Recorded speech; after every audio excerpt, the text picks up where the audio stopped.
بەناوی خوای بەخشەندەی میهرەبان زۆر خۆشحاڵین ئەمڕۆ بە سەردانی بەڕێز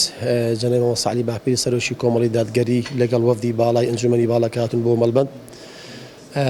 ئەم سەدانە بۆ ئەم مەبەستەیە کە جەنابی مامۆستا وەکو سەرۆکی حیزب و ئەنجومەنی باڵا کردانە لەگەڵ کادیران و ئەندامانی سنووری مەلبەند دابنیشن کە لە دانیشتنێکدا تەواوی ئەو کێشە و گرفتانەی کە هەبوون لە ڕابردووە پێشنیار و سەرنجانی کە هەن لەلایەن ئەندامان و کادیرانی کۆمەڵ و دروست بووە لە نزیکەوە بیگەین بە جەنابی سەرۆک و بە ئەنجومەنی باڵا کە ئەمە لە خۆیدا کارێکی گرینگە بەڕاستی وە قوت و هێزێکە بۆ ناوچەکە هیوادارین کە ئەم زۆرە سەدانانە بەردەوام بن چونکە گوێگرتنی سەرۆک و ئەندامانی ئەنجومەنی باڵا لە سەرنج و پێشنیار و داواکاری کادیرانی مەلبەند دەبێتە خاڵێکی بەهێز بۆ بەرەو پێشبردننی کاری کۆمەڵ و دەستخستنە سەر کەم و کورتیەکان کارێکی زۆر گرینگە و سوپاسی هەموو بۆ برایان ئەەکەم کە بەشدار بوون لە ئەو کۆبنەوەی کە سەرنج و پێشنیاری خوان ئاڕاستەی جەنابی سەرۆک و ئەنجومەنی باڵا کردیا.